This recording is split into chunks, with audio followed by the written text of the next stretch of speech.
Isso aí, queridos, vamos seguir então a nossa série, aonde então nós iniciamos, semana passada, a série Mudança. Então, foi um chacoalhão um pouco, né, Ana? Mas hoje eu prometo que vai ser pior. Capaz de brincadeira? Vamos seguir normal, vamos seguir essa caminhada. É uma série onde todos nós aqui, eu, você, todos nós, seguimos no propósito de mudar a nossa vida para melhor. O que é mudar a nossa vida para melhor? É mudar conforme a imagem e semelhança de Cristo, né? Então, se eu mudo a minha vida parecendo com Cristo, sendo cristão, glorificando a Deus, essa mudança que importa. Então, nós vimos que, assim como nós fazemos mudanças, tem todo aquele processo, né, Milena? Aquele processo de fiz caminhão, de caixa de papelão, né? A gente já conversou semana passada. Tem todo um processo até chegar na nova casa. Nós vimos ali que a mudança é necessária, mas muitas vezes é dolorida. Hoje nós vamos trabalhar então como que acontece quando agora nós estamos nessa casa nova. Nós estamos agora com uma casa nova, e por isso o título de hoje é Tudo Muda Quando Você Muda. Olha que interessante, tudo muda quando você muda. E nós vamos para o texto então, que está em Efésios, capítulo 2, versículo 20 ao 22, e vai estar escrito assim: Vocês são como um edifício e estão construídos sobre o alicerce que os apóstolos e os profetas colocaram. E a pedra fundamental desse edifício é o próprio Cristo Jesus. Ele mantém o edifício todo bem firme e faz com que cresça como um templo dedicado ao Senhor. Assim vocês também, unidos com Cristo, estão sendo construídos junto com os outros para se tornarem uma casa aonde Deus vive por meio do seu Espírito. E essa parte eu quero que vocês frisem bem. Para se tornarem uma casa onde Deus vive por meio do seu Espírito. Amém? Paulo para esse texto? Glória a Deus, né? Então, semana passada a gente trabalhou a Epístola dos Romanos. Falamos ali, Léo, sobre Roma, que era então praticamente uma nação poderosa, tipo Estados Unidos hoje, China, e por isso que eles tinham que mudar muitas culturas, muitas mentalidades. Só que agora nós vamos trabalhar uma outra cidade, que era a segunda mais potente da época, que era a cidade de Éfeso. Alguém já estudou sobre Éfeso alguma vez? Erga a mão. Alguém já estudou sobre a cidade de Éfeso?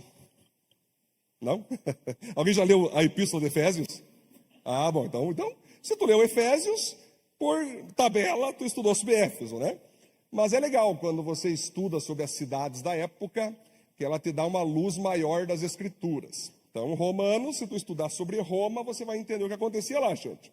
Se você estudar sobre Éfeso, você vai entender ainda mais o porquê que o apóstolo Paulo está falando que nós somos como um edifício construído sobre o alicerce e tudo mais.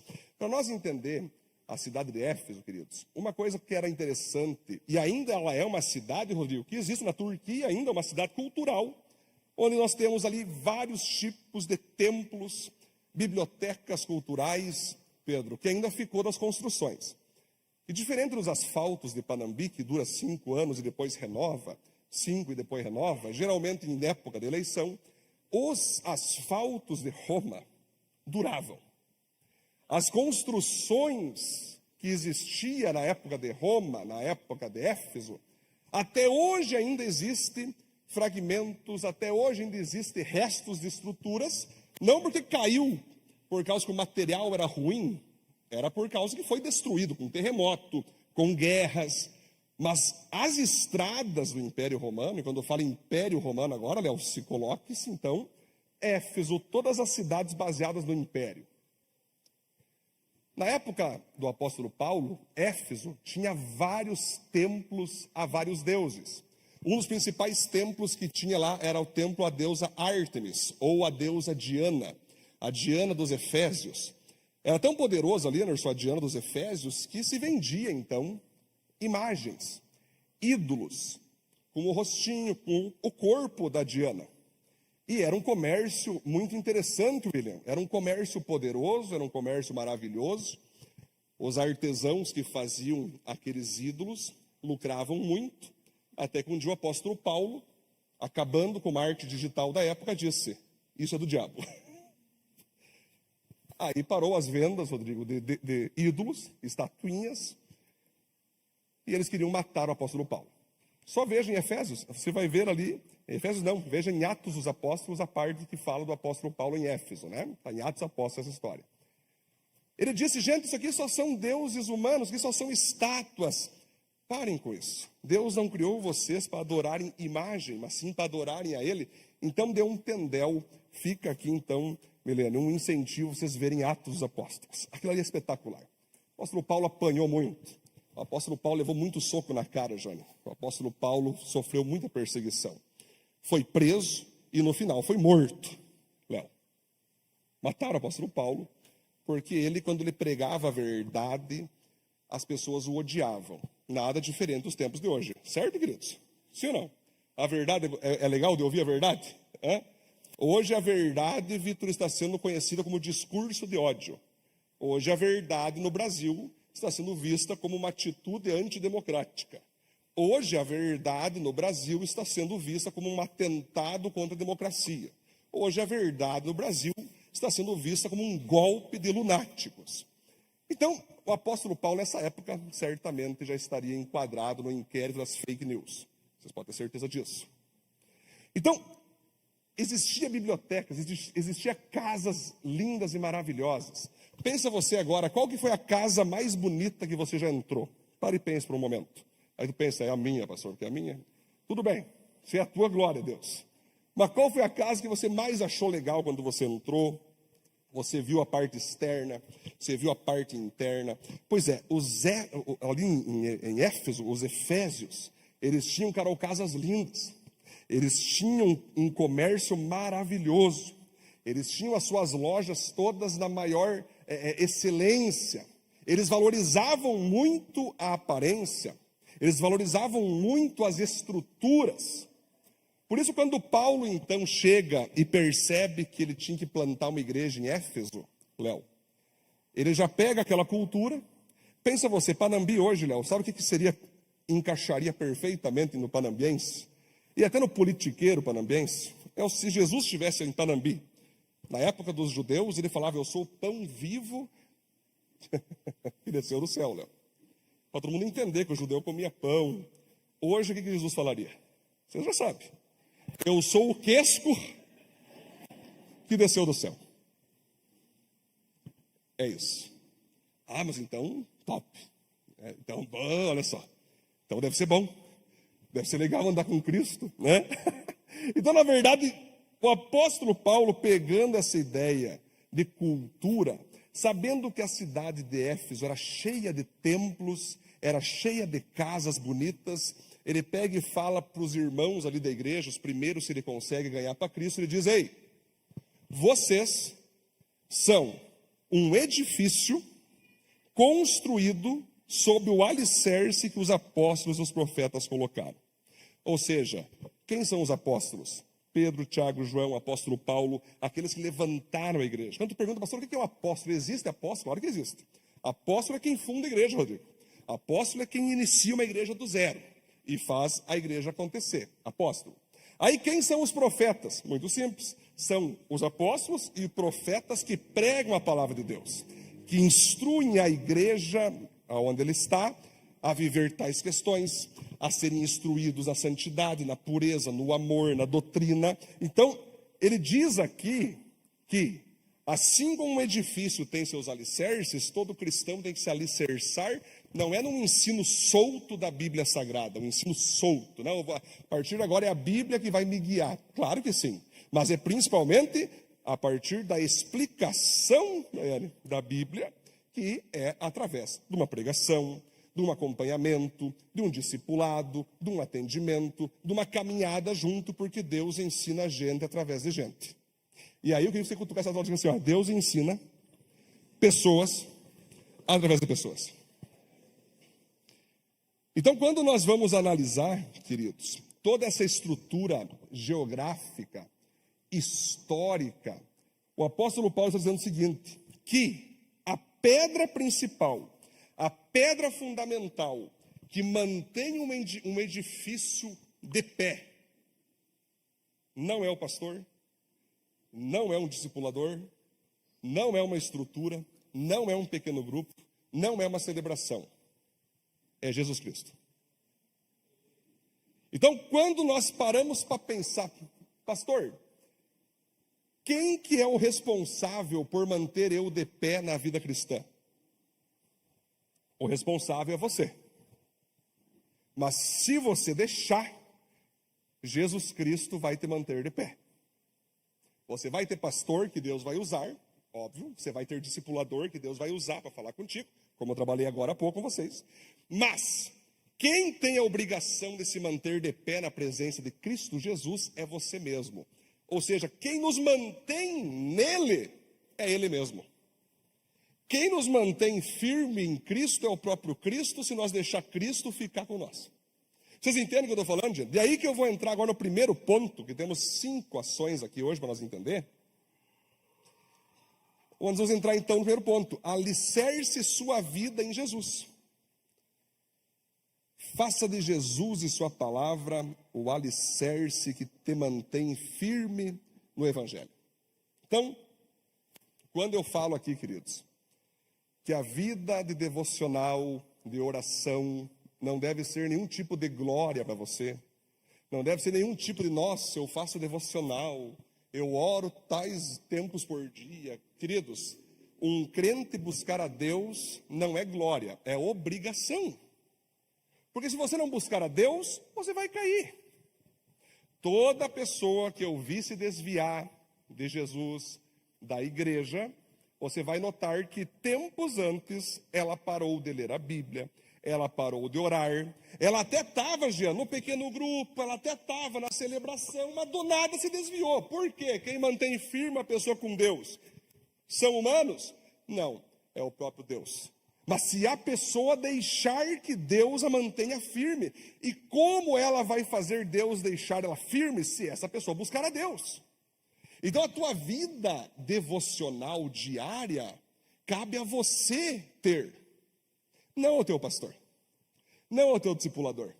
Ninguém aqui tem culpa, nem o diabo tem culpa, nem Deus tem culpa, se você não tem uma vida devocional equilibrada, se você não tem uma vida de Bíblia diária, se você não tem uma vida de oração diária, se você não tem uma vida de busca no louvor a Deus diário. Não adianta, queridos. Anderson, eu ouvi líder cair. Eu vi pessoas consagradas se desviar. Por quê, Michele? Porque pararam de buscar a Deus. Então não interessa, vai ser desde os kids, até os pastores, até os apóstolos, até os líderes de PG, até os discipuladores. Rodrigo, deixou de buscar, caiu.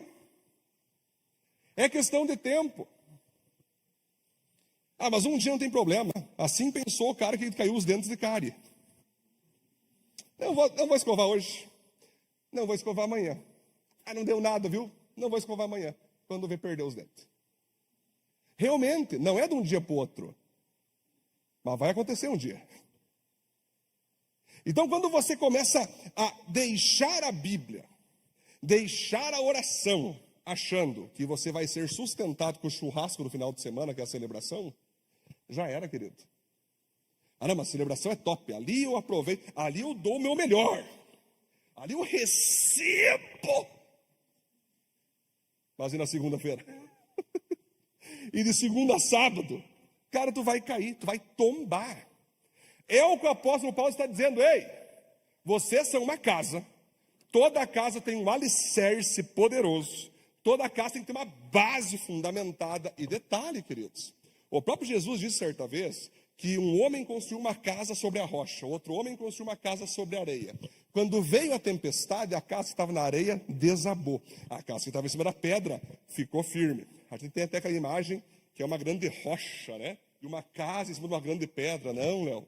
Olhando de longe, as duas casas são iguais. É que uma embaixo tem alicerce, a outra embaixo tem areia. Ou seja, a tua vida devocional está onde o público não consegue ver. Muitas pessoas querem palco, mas não querem altar. Muitas pessoas querem público, mas não querem estar individualmente com Deus.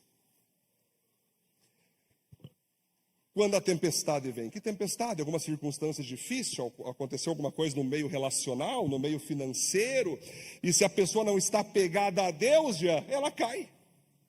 Se ela está pegada a pessoas e aquelas pessoas abandonaram ela, ela cai. Se ela está pegada a dinheiro e o dinheiro sumiu, ela cai. Se ela está pegada a ela mesma, no seu emocional, e aquilo cai fora, aquilo machuca, ela cai. Agora, se ela está pegada em Cristo Jesus, ela vai lembrar na prática do Salmo 23, o Senhor é meu pastor e nada me faltará. Posso perder tudo, mas tendo Ele, eu não perco nada.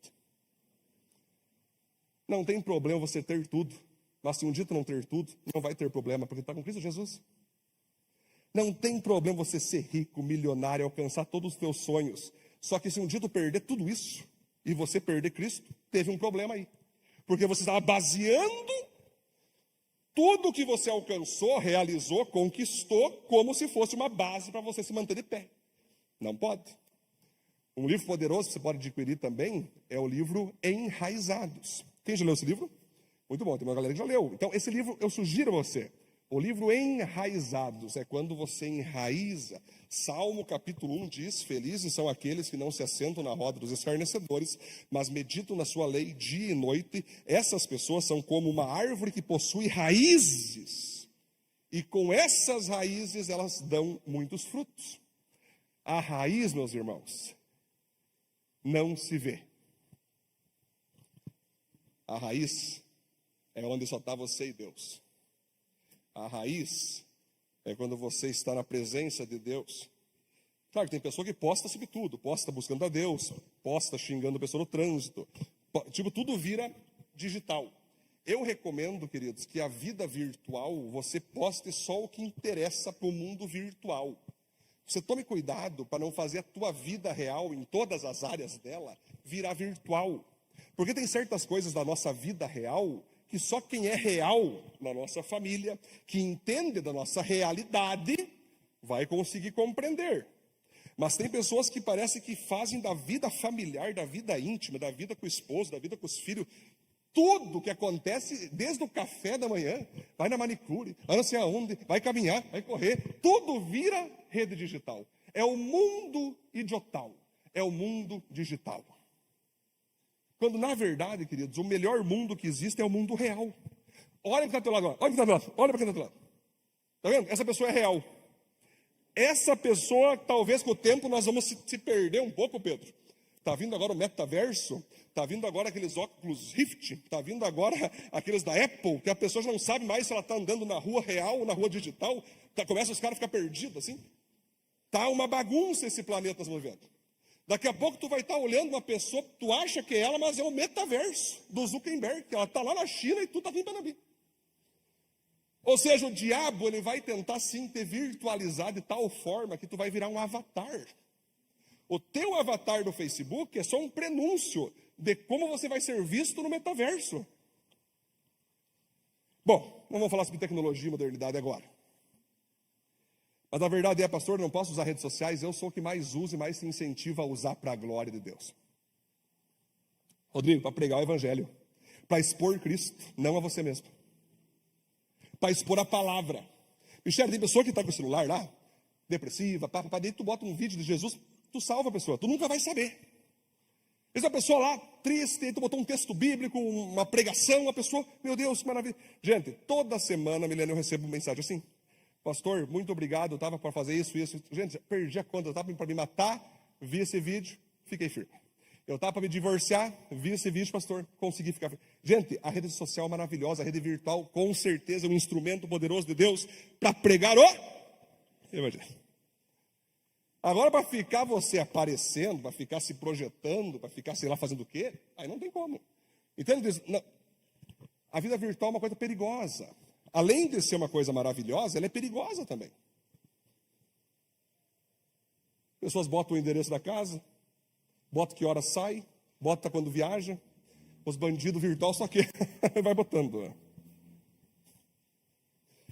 Galera, o que eu falo para você é o seguinte: se for postar, poste com moderação. Se for usar a rede social, use com moderação. Use com um propósito, use mesmo, eu falo para você, use sim. Mas não esqueça que é na vida real que a coisa acontece. É a vida real que acontece a realidade, né? A gente gosta de ser influencer, Nath, e tem quantos, não sei, seguidor no Instagram, mas na vida real não fala com ninguém. A vida real, nenhuma pessoa real te ouve, nenhuma pessoa real te respeita, nenhuma pessoa real te admira. Aí fica fácil ir para a rede digital, porque lá, como disse Alexandre de Moraes, em uma lucidez, a única coisa que eu concordei com Alexandre de Moraes, a única, que a internet deu voz a imbecis. Ele não está errado. A intenção dele estava errada, mas ele não está errado. Às vezes a internet acaba dando voz para idiotas, que não tem influência real nenhuma, mas lá na virtual tem toda a influência. É legal ter influência virtual? Claro que é. É possível você ter na realidade e na virtualidade? Claro que sim. O problema, Alessandro, tem muita gente que tem influência virtual. Por quê? É mais fácil eu conquistar o virtual, Alessandro. Porque lá as pessoas não me conhecem. Eu quero saber você conquistar as pessoas que moram na tua casa. As pessoas que trabalham do teu lado. Será que tu trabalha? Não sei também, né? Que alguns ficam no virtual e não trabalham. Eu quero saber se os colegas de serviço, se teus amigos reais, quando você faz um post real que tu fala, elas assinam embaixo. Então existem muitas injustiças dentro do mundo virtual. Tem pessoas que na vida real são um fracasso, mas encontram na vida virtual uma forma de se projetar. Burra elas não são, Rodrigo, porque elas estão usando algo aberto para se projetar para pessoas que não querem nem saber dessa pessoa, para pessoas que na verdade ficam só te bajulando e não querem saber quem você é de fato. Gente, a maioria das pessoas que comentam ali nos teus virtuais não estão nem aí para você. E vou dizer, talvez se elas te conhecessem, elas deixariam de te seguir. Não, estou falando sério. Não, calma aí, pastor. No meu caso, não. No meu caso, se me conhecesse, aí você ia ver que eu ia ter 1 milhão de seguidores. Claro que eu acredito nisso. Eu acredito nisso também, que às vezes o mundo virtual é meio injusto. Tem pessoas que na realidade são uma bênção, mas não tem tempo para ficar na rede virtual. E às vezes pessoas que não têm nenhuma influência na rede real, têm influência na rede virtual. Aí fica uma coisa meio injusta, né, Alessandro? Tipo assim, pô, com hashtags e tags, você consegue alcançar pessoas irreais que podem existir, mas não estão na tua rede de relacionamento. E aí acaba que pessoas que têm influência de fato começam a ser comparadas. Mas quantos seguidores tem no Instagram? Hoje está assim, gente. Quantos seguidores tem no Instagram? Quantos seguidores tem no Facebook? Ah, não, então, show. Em vez de perguntar quantas pessoas ouvem você na vida real. A influência está aqui. A igreja diz, uma menina falou assim, gente, influencer é meu pai. Ele vai no mercado, tudo bem? Agora pega esses digital influencer. Vão passando, ninguém sabe quem é. São Paulo inteiro conhece, menos a cidade. Gente, essa crítica aqui é uma crítica construtiva, para que você use com moderação as redes sociais, mas principalmente foque na tua vida real. É a tua vida real que vai ter impacto verdadeiro, queridos. Mas para isso acontecer, você tem que buscar a Deus. Você tem que buscar a Bíblia. Ou a Bíblia vai te afastar do pecado, ou o pecado vai te afastar da Bíblia. Ou a presença de Deus vai te afastar da presença do mundo, ou a presença do mundo vai te afastar da presença de Deus. Então, queridos, aqui não tem esse negócio de religiosidade. Busque 1 hora, busque 3 horas. Eu sempre falo, queridos, que Jesus disse, não podem buscar a minha presença nem por 1 hora. Ele disse isso, Pedro. O que eu entendi ali? Que se eu amo mesmo Cristo, eu vou tirar no mínimo 1 hora para Deus. Mas não tenho tempo, tenho faculdade, tenho trabalho, a gente sempre dá desculpa. Mas, se tu não consegue, está provado para Deus que não consegue, busque quanto tu puder. O que importa é o teu tempo com a Bíblia. O que importa é o teu tempo com o Espírito. Você acabou de cantar, vem me visitar hoje aqui, Espírito vem. Quanto tempo faz não sendo a presença do Espírito Santo individualmente no teu quarto? Tu fala assim, Espírito Santo, agora eu quero deixar esse tempo para o Senhor. Vem com a tua presença. Eu quero ler agora Provérbios, quero ler agora Salmos, quero ler agora Mateus, quero ler agora Romanos. vou me debruçar em Efésios agora. O pastor pregou, então eu vou me debruçar em Efésios. É isso, queridos. Quando você alicerça isso, você fica firme. Amém? Vamos do 2 então, vamos lá. Seguindo então o projeto da casa, proteja sua vida cristã. É necessário orar e vigiar para nos mantermos firmes na vida cristã. Toda casa de quem é responsável possui um muro, possui uma grade, né? Possui porta e janela, né, João? Não estamos na era dos Flintstones, que agora vai ficar a janela aberta ali. Interessante que tem que ter uma porta. Não é só para tu entrar e sair, é para tu se proteger, né? A porta chaveada, a janela fechada, né? Quantas vezes vi pessoas falando, não vai dar nada, Panambi não tem bandido, vou deixar hoje de boa meu carro lá fora. No outro dia acordou, cadê o carro? Não, hoje vou tirar minha porta deschaveada. Panambi é de boa, Panambi não tem assalto, Panambi não é São Paulo. Assaltaram. Gente, onde tem ser humano, tem crime. Pode ser maior, pode ser menor, pode ser em menor índice. Mas, querido, essa sinaleira se tem em Panambi. Alessandro, eu morei numa capital chamada Curitiba. Depois das 10, Alessandro, sinal vermelho, a polícia dizia, passe no sinal vermelho.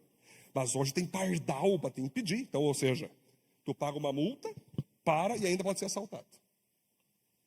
Galera, tomem cuidado nesses sinais de noite, igreja. Não, mas depois eles fecham, não tem nada a ver. Galera, tomem cuidado. Panambi, ela está crescendo, ela está evoluindo, e com a evolução, a criminalidade vem junto, né? Então, nós temos que tomar cuidado por causa da nossa segurança, da nossa proteção. Mesma coisa é a proteção da nossa casa. E a mesma coisa, agora o apóstolo Paulo fala que nós temos que nos proteger a nossa vida cristã. E aqui vai entrar o seguinte, aí a pessoa era viciada em álcool, ela veio para Jesus, ela então se libertou do vício no álcool. Os amigos falam, ei, vamos tomar uma pinga com nós lá. Nós 51, o presidente conhece bem essa. O que acontece? Não, eu não vou ir por causa que eu me libertei. Não, mas vem junto, te bota uma água lá. Não tem problema não, vai ali. Tu é crente, nós não somos, mas vamos curtir a parceria, cara, pô. Tu não bebe, nós bebemos. Aí tu vai. Aí os caras começam a beber do teu lado e ficam faceiro. Aí um larga assim, se tu é homem, bebe agora. Aí tu bebe, cai bêbado, chega o pastor ratei, o que deu? Também confrontaram a masculinidade. Aí o cara tem problema com o sexo oposto, Léo. Beijinho em menina, sozinho com menina, vai dar B.O. ou não? Ou a homerenga, a mulher que saiu das casas de festa, pegava todos. Agora ela quer ter só no meio dos irmãos, parceria só com o irmão. Vai dar B.O. ou não? Nós temos que entender que a área da tua fraqueza, você tem que pôr muros. Na área da tua fraqueza, você tem que pôr limites. Não tem problema ter fraqueza. O problema é o que tu faz com ela. Alguns dizem assim, foi mais forte do que eu. Galera, a primeira coisa, toda fraqueza é mais forte do que você quando você não põe muros ao redor dela. Toda fraqueza é mais forte do que você quando você não bota redes de proteção. Então, se você tem tentações, que aqui é o teu limite, se tu chegar até aqui, tu cai, ei, já pare aqui, ó. Já pare aqui. Eu estou citando alguns exemplos, de citar inúmeros outros exemplos. Você sabe, Deus está falando com você. Onde é a área da tua fraqueza? Onde é a área que você sabe que tu cai? Onde é a área que você sabe que você vai ter uma queda? Nós, pastores e discipuladores aqui, queridos, nós vivemos tentando ajudar cada um que nos procura. Pastor, eu estou assim tendo uma tentação com tal pessoa, mas Deus falou que não é ela. Sempre a gente fala a mesma coisa, Luísa. Bloqueia no WhatsApp. Não, bloquear o prof. Ou seja, ela não quer mais, não pode mais ter ali, será relação, mas não quer bloquear. O que significa isso? Eu abri a porta. Eu abri a porta. Então, galera, nós temos que entender o seguinte: se nós ficamos brincando com os limites, olha isso aqui, gente, ó. Por que eu não estou só pregando aqui em cima? Ó? Porque assim, pessoal, o que vai acontecer? O que vai acontecer? Você sabe o que vai acontecer. Eu fico mais para cá. Até aquela escadinha eu não subo. Eu vou pôr lá. Cara, tem pessoa que fica flertando com o pecado. Não vai dar nada, não vai dar nada. E vai sendo sugado. Ah! O diabo me derrubou. Aí o diabo olha, pô, eu sei que eu sou o demônio, mas essa aí tu caiu sozinho. Né? Tá louco. Tá que nem aquela irmã uma vez que queimou o arroz em casa. Queimou o arroz. Diabo desgraçado, o diabo apareceu. Escuta aqui, senhora. Eu estou destruindo vida, sim, mas o arroz foi você que queimou sozinho. Galera, não é a tua carne que é fraca. Fraca é a tua desculpa. Para de dizer, ai, eu sou fraco. É óbvio que tu é fraco. Olha o que o apóstolo Paulo ensina. Quando sou fraco, que sou forte. Isso, pastor. Então, quando eu sou fraco, eu vou para cima do pecado e bato de frente. É que nem o Bambam para o Popó. Vem. Mas, na verdade, o Bambam e o Popó são grandes empresários, tem que tirar o chapéu. Né? Eles combinaram 10 milhões para o Bambam, 5 milhões para o Popó, tudo combinado, ingressos pagos.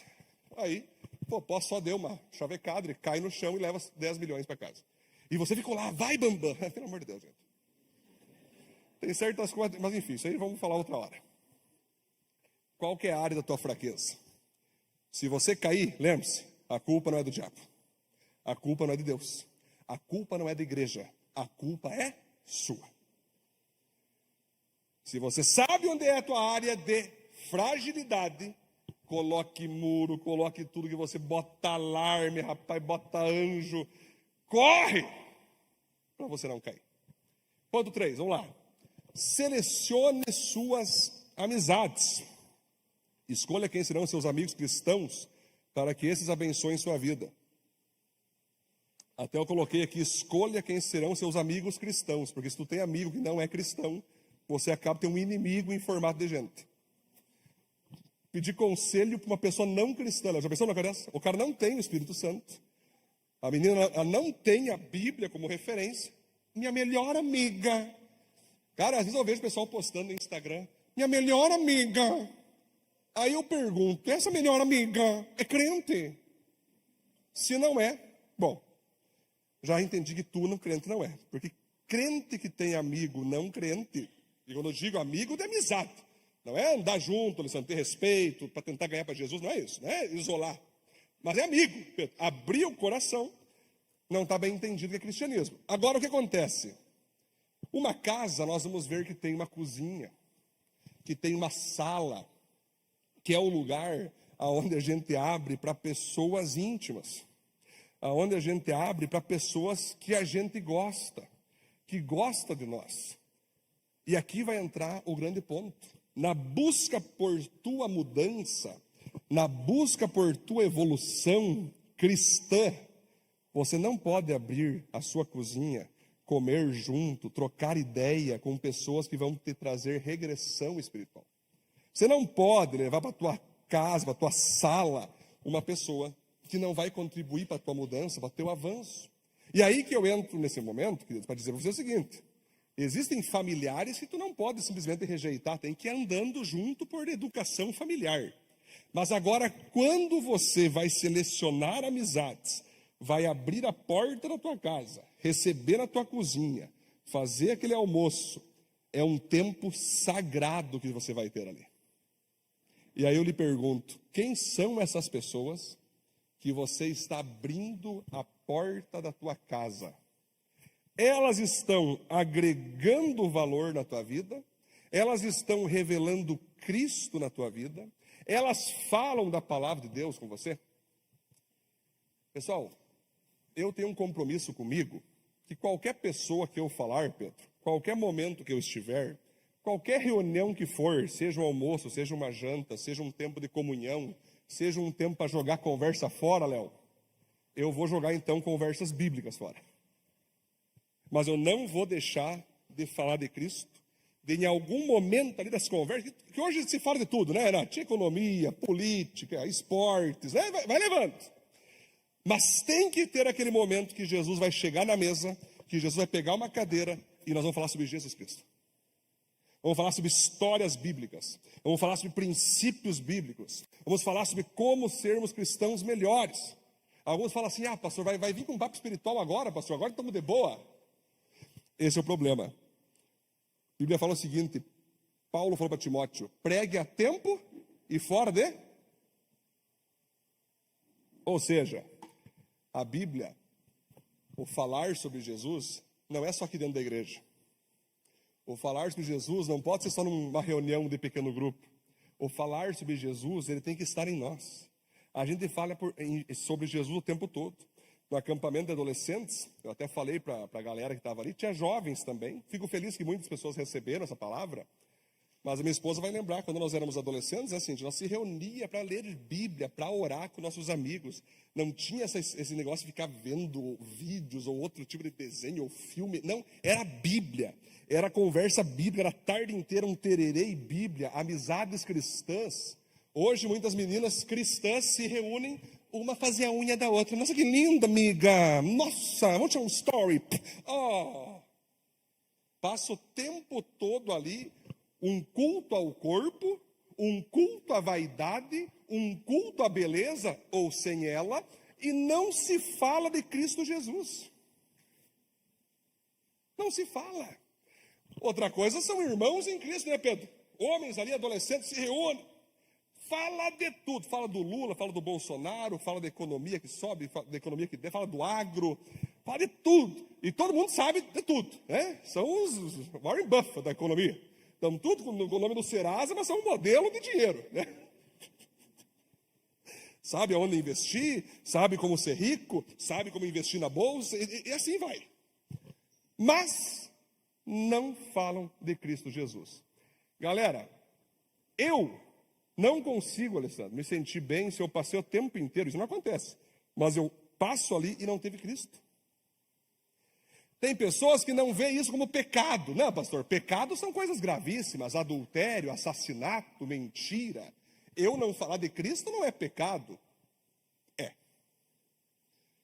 Porque onde está o teu tesouro, ali está teu coração. A boca fala o que o coração está. Então, cara, se o que mais você fala quando se reúne com as pessoas é sobre família, não tem nada, não tem nenhum problema. Sobre dinheiro, não tem problema. Sobre esportes, não tem problema. São assuntos do cotidiano, mas não fala de Cristo, cara. Será que Cristo está enraizado no teu coração? É essa que fica a pergunta. Se Cristo está enraizado, eu em algum momento quero compartilhar aquela palavra, quero compartilhar aquele devocional que eu fiz de manhã cedo, quero compartilhar aquilo que Deus falou comigo, eu quero ouvir o que Deus falou com aqueles meus irmãos, eu quero poder ter uma troca ali de testemunhos para sair daquela reunião melhor. Gente, é muito importante que assim, eu não tenho reunião e nem cerimônia, João. Para mim, qualquer reunião é espiritual.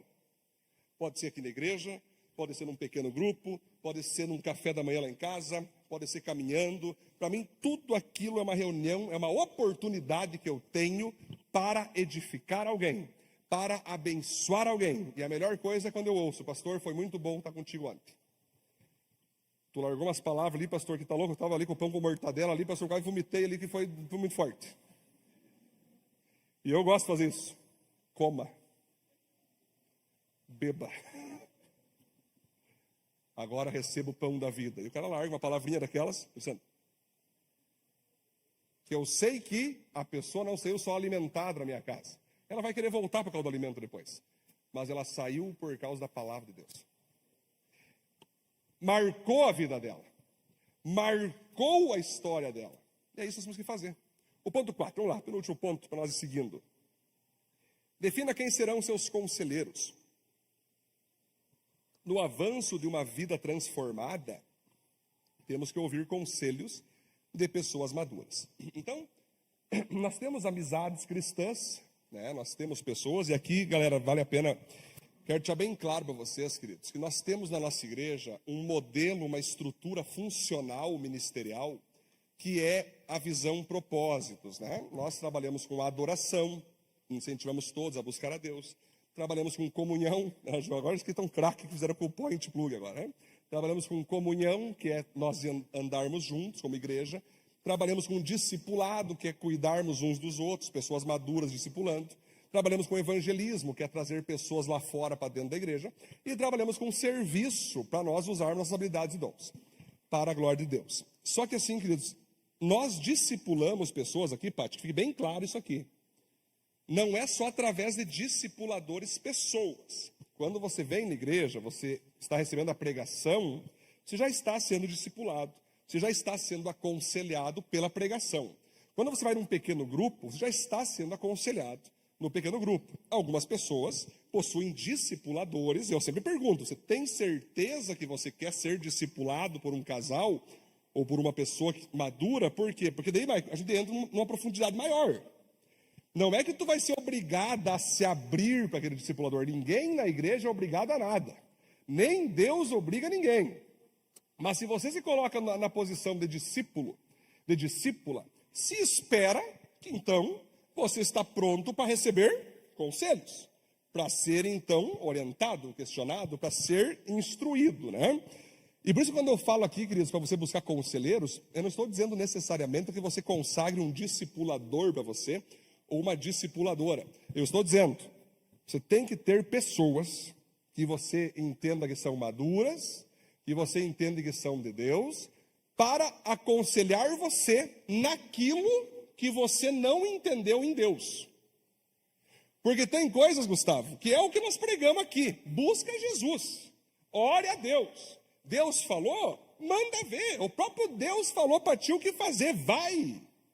Agora, se você está na dúvida, se tu está, não sei se é de Deus, se não é, é a hora de você buscar um conselheiro cristão. É a hora de você pedir para alguém que tem maturidade para te dar um norte. O problema é que muitas pessoas, às vezes, elas não nos pedem conselho, Léo. Elas simplesmente nos comunicam decisões. Pastor, falei com não sei quem, orei a Deus, Deus confirmou, Deus deu sinal, abriu a nuvem, o sol mexeu, e é isso.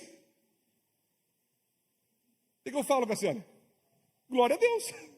Você acha que eu vou falar? Não. Como é que você ousa não pedir conselho? Cara, se a pessoa te comunica, Rodrigo, e bota Deus, por lógica, essa pessoa então está me dizendo o seguinte, que Deus falou para ela tal coisa. Então eu estou recebendo uma comunicação, eu não estou recebendo um pedido de conselho. Logo, você quer que eu fale o quê? Não. É óbvio, Lucas, se for uma coisa, pastor, Deus mandou mexer debaixo do carro. Vamos segurar a pessoa aqui, vamos botar num centro de recuperação. Uma coisa assim é ridícula, vamos impedir, óbvio.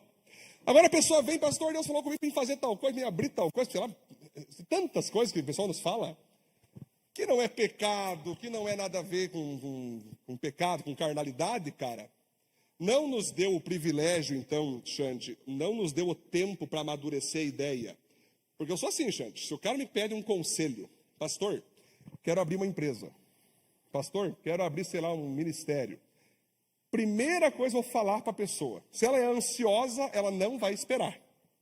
Se a pessoa é apressada, vai ser que nem Saul. Samuel falou, viu, já estou voltando, não vá para a guerra, espera eu voltar. Quando eu voltar, tu pega a espada. Samuel volta, Saul já matou todo mundo. Aí Samuel chega, o que ele fez, Saul? Porque o pessoal estava chegando, estava demorando. Aí Samuel, pois é, você se precipitou. O que Saul fez é tipo aquela criança no aniversário dos seus amigos, antes de fatiar o bolo, bota o dedo.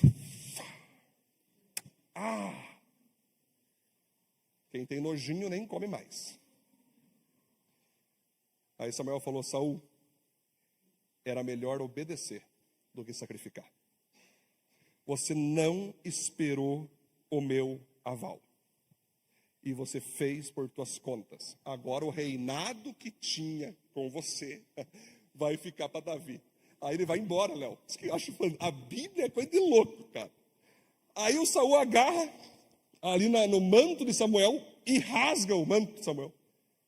O profeta Samuel olha, comprei-na por menos? Não. Seu profeta capitalista vai pagar em 12 vezes. Ele só olha e diz, assim como você rasgou agora o meu manto, Deus está rasgando o teu reinado e dando para um cara que tem o coração segundo o coração de Deus, que é Davi. Que legal. Então, galera, se tu pedir um conselho para mim, se tu pedir um conselho para qualquer discipulador que tem aqui, a primeira coisa que vamos fazer, Jônia, você já sabe, orar. Ah, não, precisa orar não, tá louco? Mas eu tenho que decidir hoje, eu tenho que fazer agora. Vamos orar para nós entender que é Deus que vai dirigir e não nós, e não você. Dá um tempinho para nós orar. Mas tem pessoa, Alessandro, que é tão cara de pau espiritualmente falando, que ela já vem pronta. Não dá nem espaço para tu dizer o que ou não o que.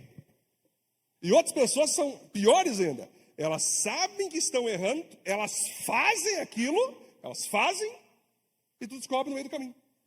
Se deu certo, Gustavo, eu digo, vou aplaudir. Agora, se deu errado, eu vou rir. Eu vou rir. Esse pastor é irônico, eu vou... Para você aprender que tu tinha que se alicerçar nele. Tu ri, pastor? Sim, a Bíblia fala que Deus também ri quando alguém vê Salmo. Léo, não tem como não rir. O cara vai com uma bicicleta sem freio.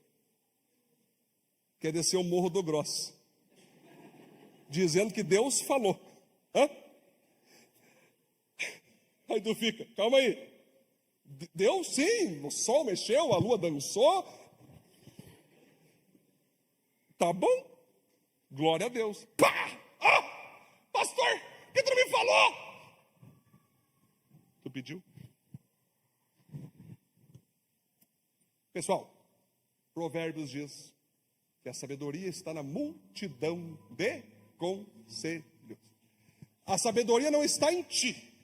Ela não está em um conselho. Ela está em uma multidão de conselhos. Ou seja, cara, quanto mais conselhos você pedir, aí você faz depois uma pesquisa quantitativa.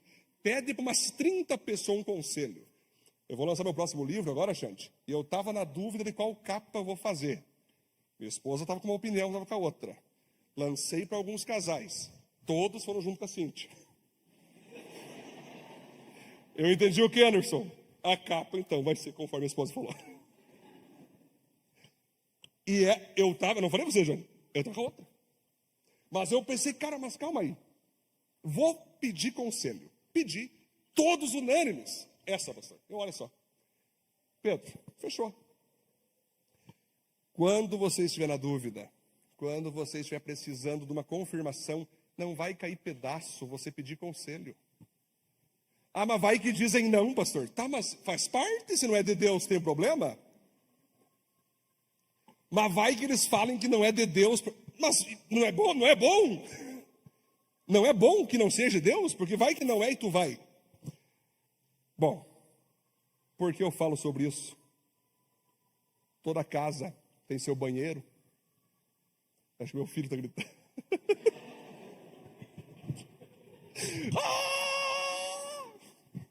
Já conhece minha figura.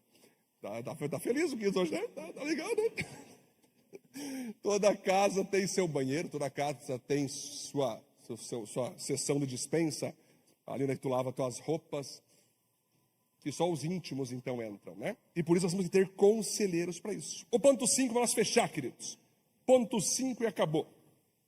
Esse aqui ponto é muito importante. Obedeça e honre seus pastores, líderes e discipuladores. A obediência e a honra por quem nos lidera traz proteção, bênção e promoção.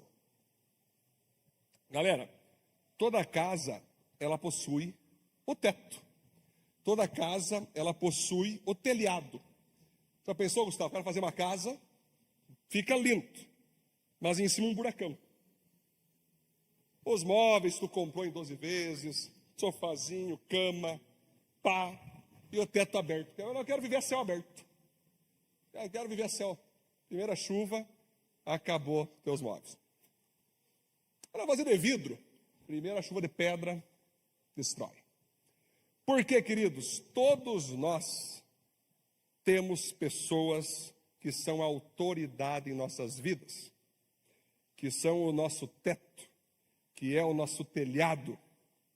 E quando você está aqui na igreja, nós, pastores, junto com todos os presbíteros e discipuladores, ao qual nós chamamos de governo, somos esse telhado para você, somos esse teto para você. Não tem nada de ser maior do que você, nada disso, nós somos iguais.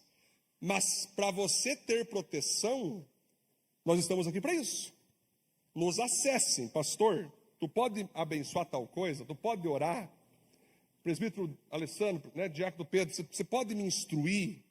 Eu estou querendo fazer tal coisa assim, espera um pouquinho, vamos orar, vamos analisar. Tudo que nós liberamos domingo aqui, as palavras, os pequenos grupos, as instruções pastorais, você tem que levar muito a sério. Você tem que agradecer muito. Gente, para mim, eu sempre quando digo meus pastores, todos, Sheila, eu honrei todos os meus pastores, todos. Sempre respeitei, sempre falei bem de todos eles. Só que nós temos uma geração hoje, que é a geração que tem problema com figura de autoridade, é complexo com figura de autoridade, que quando elas conseguem ter um tempo para falar mal do pastor dela, ou para falar mal do presbítero, do diácono, do líder de PG, do discipulador, ela manda e fala mal.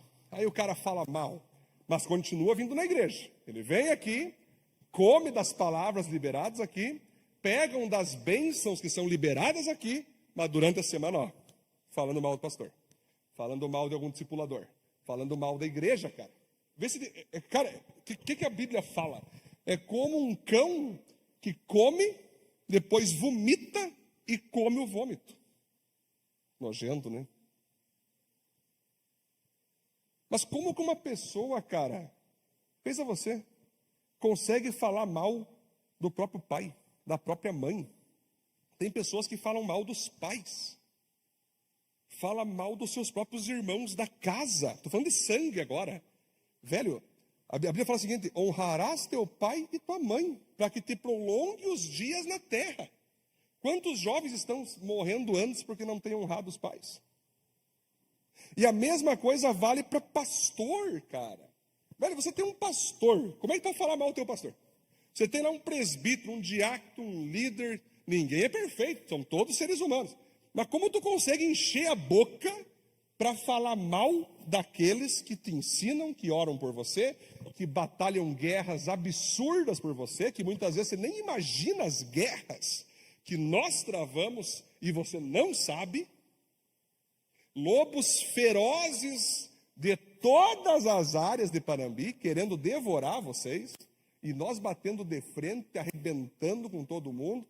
Aí o bonito pega e fala: o pastor não sei o que, não devia ter feito, não devia ter falado, não devia, eu não concordo, é o não concordante, né? Eu não concordo, eu acho que não deveria, eu acho que não sei o que, mas não entende o todo, não entende o que está acontecendo, não entende o processo, não sabe o contexto todo. E por isso que muitas áreas da vida dessa pessoa não rompe. Porque honrarás teu pai e tua mãe, para que se prolongue os teus dias. Ali não é só vida não, né, Alessandro? Ali é ministério, ali é trabalho, é vida financeira. Às vezes as coisas não estão prolongando na tua vida, às vezes as coisas não estão rompendo na tua vida, porque tu fica usando a tua boca para amaldiçoar aqueles que são o teu teto. Você usa a tua boca para falar mal do teto, esse teto desgraçado. O tetinho desgraçado. Ele até segura a chuva, mas eu não concordo com essa cor. Não concordo com a maneira que foi feito esse teto. Esses tetos. Aí cai uma tempestade, cai em cima de ti. O teto. Veja. Às vezes o teto despenca, viu? Tinha alguém aqui. A Bíblia diz, Léo, o apóstolo Paulo diz, aliás, está em Hebreus, que não se sabe o autor, que Jesus é a pedra fundamental. Quem cair sobre ela, vira pó. Ou seja, quem se quebrantar, quem se dobrar, vira uma bênção. Agora, se essa pedra cai em cima de alguém, ela arrebenta com a pessoa. Então, galera, por favor, ano da realização, ano da mudança, eu faço uma pergunta para você. Como você tem se relacionado com os teus pastores, com os teus líderes de EPG, com os teus discipuladores? Como que você vê o governo aqui da igreja? Quantas vezes veio pessoas aqui na igreja, Dani, querendo falar só comigo e desprezando os presbíteros e desprezando os diáconos? Não, eu quero reto no pastor. Quando eu descubro isso, Ana, todo atendimento eu mando o diácono atender. Eu mando o presbítero atender. Porque se não conseguem amar aqueles que eu amo, que eu promovi, que eu consagrei, é óbvio que não vai amar esse pastor também. Então muitas pessoas, o pastor eu respeito. Não, nós temos um governo na igreja. Tem que respeitar nós pastores, tem que respeitar os presbíteros, tem que respeitar os diáconos, tem que respeitar os líderes e mais ainda, tem que respeitar os membros. Galera, quando nós nos amamos, é que nem pai e mãe. Podemos não concordar, podemos achar estranho, mas a gente respeita. Marcelo, eu vim de uma cultura de levantar para os mais velhos. Quando alguém chega, eu levanto para cumprimentar. Hoje nós temos adolescentes que chegam mais velhos. E aí, velho? E aí? Velhão. Filhos que chamam os pais de velho. Filhos que chamam a mãe de véia. E acham fantástico. E fotinha para o Instagram. Mais um tempo com a minha véia. Nós conhecemos uma vez um cara lá em Curitiba, que era líder de jovem, que chamava a mãe dele de Cascavel. Então, galera, esse tipo de coisa, o que eu falo para vocês, gente? Depois da BO, depois começa a acontecer, Léo, porque é muito perigoso como você lida com a autoridade, cara. Beleza? E daí o que acontece? Às vezes os caras nem próximos são de nós, que nem todo mundo... Gente, se você entender, eu já não tenho espaço mais para ter discípulo, muito pelo contrário, eu estou liberando discípulos para os meus outros discípulos. Eu tinha 70 discípulos, João. Eu distribuí para o pessoal do governo e estou com alguns agora, que é uns 20 a 30 por aí. Eu não tenho mais espaço para ter discípulo. Os caras chegam na igreja, não, quero se discipular pelo pastor. Aí eu falo, irmão, irmã, eu não tenho mais como. Posso até te ajudar, com certeza, estou aqui, posso atender, posso responder um WhatsApp, não tem problema. Mas eu tenho meus outros discipuladores aqui para poder ajudar nessa carga, para todos serem atendidos. Michele, por exemplo, agora você precisa entender. As pessoas querem um atendimento pastoral. Já aconteceu de nós chegar aqui, está o Léo e a Eli. A mulher olhou. Mas e aí? O Léo, nesse momento, é o pastor Edson. E, cara, se eu for atender todo mundo, não tem como. Então, sim, nem todos vão ter acesso a mim, não porque eu não quero, é porque não tem como, queridos. Por isso nós temos inúmeros diáconos, líderes, para todos serem cuidados. O que eu prometo é, todos serão cuidados, mas eu não posso garantir que será por mim. Porque dedica tempo, gente, é horas você ouvir uma pessoa, é horas você acompanhar uma pessoa, é semanas, é meses, às vezes anos. Então eu já tenho a minha galera que eu estou ali cuidando com todo carinho, que são os principais líderes da igreja. Eu cuido dos meus líderes o máximo que eu posso, para que eles cuidem dos outros e que esses outros cuidem dos outros. Todos sendo cuidados. Sério, eu por mim, Lucas, eu amaria cuidar de cada um de vocês. Eu amo, minha esposa sabe, eu amo pastorear, eu amo atender. Sério, né? Eu amo isso, atender, conversar, orientar, gente. Mas eu tenho uma família. Eu tenho filhos. Eu tenho que atender principalmente, em primeiro lugar, antes da igreja, a minha família. Então, por isso nós trabalhamos com vários líderes. E eles são o nosso teto. E eu pergunto, como está sendo visto por você essa cobertura? Eu não chamo de cobertura espiritual, porque cobertura espiritual é o próprio Cristo, tá, gente? Mas eu chamo de cobertura pastoral. Aí sim, cobertura espiritual é muito forte. Cobertura espiritual é Jesus, para todos nós. Mas eu chamo de cobertura pastoral. Temos que ter. E vou dizer, Maico, quando você abençoa um pastor em oração, Deus abençoa a pessoa. A Bíblia fala que se você abençoar a nação de Israel, pastor, mas Israel é tudo desviado, nem crê em Cristo. Mas foi de lá que Jesus veio. A terra de Jesus Cristo. E a Bíblia diz em Romanos capítulo 10, versículo 11, que por causa da dureza no coração de Israel, a salvação veio para nós. Imagina quando eles se converterem de verdade, o que vai virar o mundo. Quando você abençoa Israel, a bênção vem. A nação modelo ali que foi fundado o cristianismo, que veio Jesus Cristo. Não é uma nação cristã, tem cristãos, tem, mas o que ela representa para nós foi onde Jesus viveu. Se tu abençoa Israel, tu recebe bênção. Agora, se você abençoa teu pastor, se você abençoa teu líder, o teu discipulador, você fala bem deles, você elogia eles, você mostra admiração por eles, tenha certeza que as bênçãos do Senhor vão vir sobre você. Alguns fazem pouco caso, não falam nem bem, não falam nem mal. O cara que não fala nem bem nem mal é do diabo do mesmo jeito. É um cara que está só ali, só na espreita. Está querendo alguma coisa da igreja, está querendo uma posiçãozinha, está querendo voltar da onde nunca devia ter saído, agora quer voltar, mas não vai mais voltar. Está querendo alguma coisinha, não posta nada, não admira a igreja, não admira os pastores, não admira os líderes, fica ali, um camaleãozão, só sugando. O pior é quando tem pessoa que fala mal e não tem coragem de confessar. Aí fica a cara igual uma múmia. Não consegue nem olhar no olho. Você nem olhar no olho. Meu. Galera, esse pastor aqui não se incomoda, José, nem um pouco com que falem mal de mim. Isso aqui, se tem um pastor que é acostumado de ver pessoas que falam mal, não me compreendem, e aí lá na frente elas começam a raciocinar, não, mas esse pastor estava certo. Gente, sou eu, meu coração está liberadaço. Tenham certeza que meu coração é 100% puro, e não tem nada aqui dentro que possa dizer, o pastor está dando indireta. Não, zero. Eu estou falando que para o teu bem é melhor que você fale bem dos teus pastores, fale bem dos líderes, dos discipuladores, porque vai fazer bem para a tua vida espiritual. Vai fazer bem para a tua vida financeira, inclusive. Vai fazer bem para a tua vida material. Será que às vezes o que rompe, o que está impedindo você de prosperar não é a tua língua? Já pensou? Se é a tua língua que está impedindo você de alcançar as bênçãos de Deus, como que Deus vai abençoar você quando você fala de pessoas que são abençoadas por Ele? Como você acha que Deus vai ter o prazer de te abençoar quando você está falando de pessoas que lutam pela tua vida? São questões, queridos, que você tem que avaliar. São questões que você tem que entrar para ser abençoado. E a conclusão, para nós finalizar. Glória a Deus.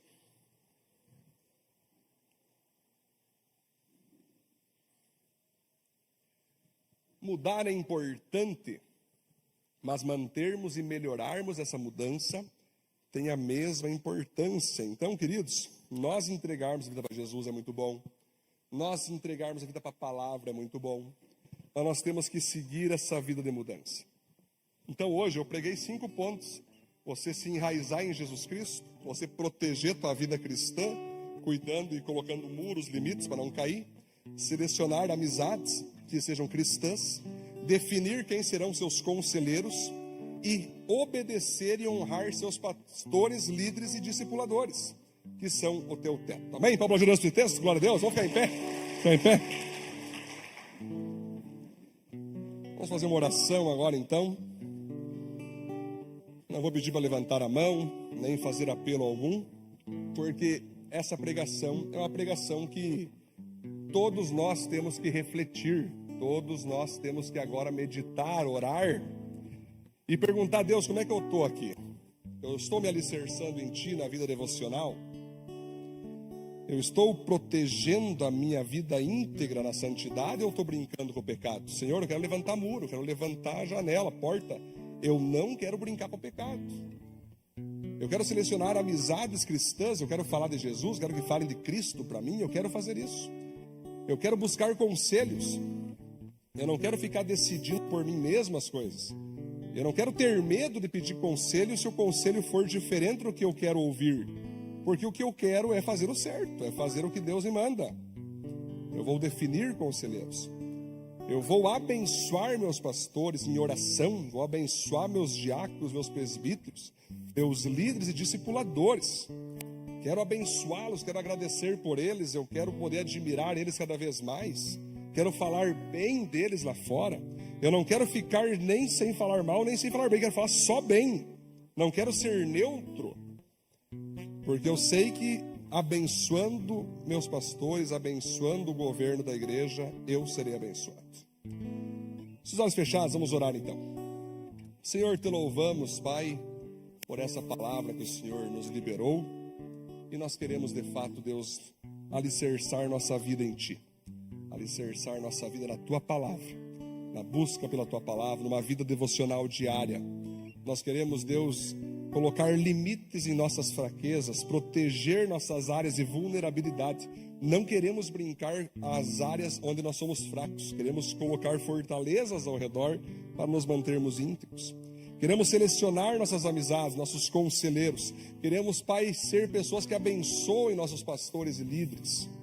E com isso, Pai, sabermos que tudo isso vai contribuir para o nosso avanço, vai contribuir para a nossa mudança, vai contribuir para romper áreas em nossa vida que muitas vezes não rompem porque estamos agindo errado. Tudo muda quando nós mudamos. Esse é o título de hoje, Senhor. E é algo profético, é algo que nós recebemos. Tudo vai mudar quando nós mudarmos. Então nós nos colocamos nesse momento, Deus, dizendo, de nossa parte, faremos tudo para seguir esse caminho de mudança. E pedimos que a sua parte, que é sempre fiel, continue sendo feita, que é nos abençoar, nos proteger e nos promover. Assim nós oramos e agradecemos, em nome de Jesus. Amém. Glória a Deus, muito bom.